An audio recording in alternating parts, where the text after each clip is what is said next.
So yan guys, good morning. Ayan, welcome sa ating channel MB James Vlog. So nandito tayo sa Recto, update tayo. Nakita natin dito, nagpipintura ng railings. Ang ganda na tingnan. Malinis tingnan.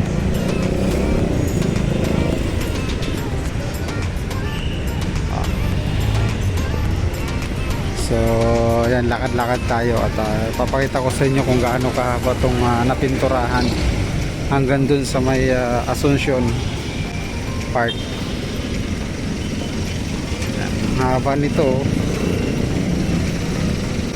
Ang ganda tingnan. Ang luwag. So iba talaga yung gobyerno pala ng Mayor Isko. Ayan o. Yung sinabi niyang may gobyerno na sa Maynila, kaya makikita mo talaga. Kaya yung mga taong inaapi yan, mga nadudukutan o na-hold up, pwede po kayong lumapit ayan, at magreklamo para masolusyonan po yung inyong problema at may balik po yung nawala sa inyo.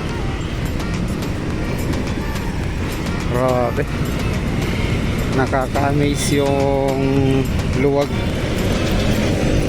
tsaka maayos na lugar. Yan guys, oh, diba ang luwag, ganda tingnan.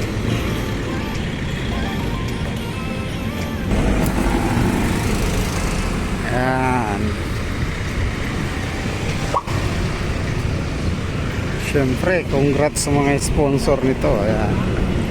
So kay Chairman Rocky Bautista at sa mga kasama niya, nag-sponsor para pagandahin itong railings. Ayan. So, ang ganda tingnan.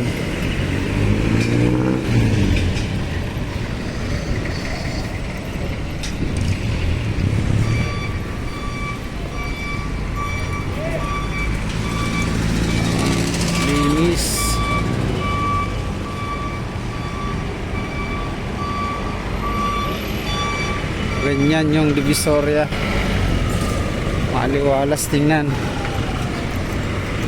Hanggang dito yan guys, may Asuncion. Lakad-lakad tayo para makita nyo yung lugar ng Asuncion. Ayan o, may mga pasaway. So may sumabit. May sumabit na isa. Ayan, sura, pero kahit pa paano nakabalot sa plastic, hindi siya nakakalat.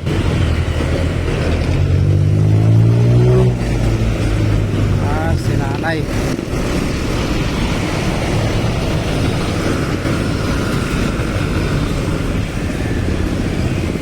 nag-aayos ng kanyang paninda. So ito guys, basura din to. Ganito nilagay sa sako. Yung mga pila ng tricycle, biyaheng Basico.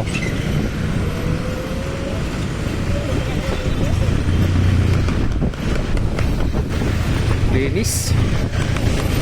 Gandang tingnan.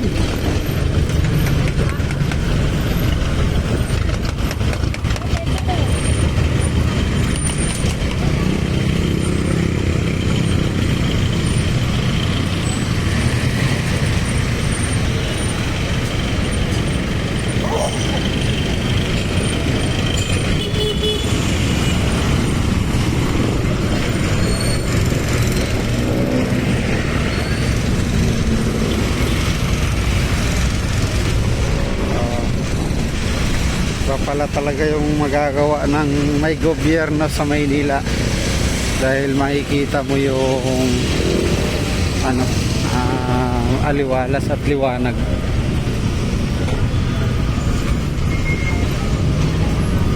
So yun, shoutout sa ating mga viewers. Like and share and subscribe. So maraming salamat sa inyo. Luwag maliwalas.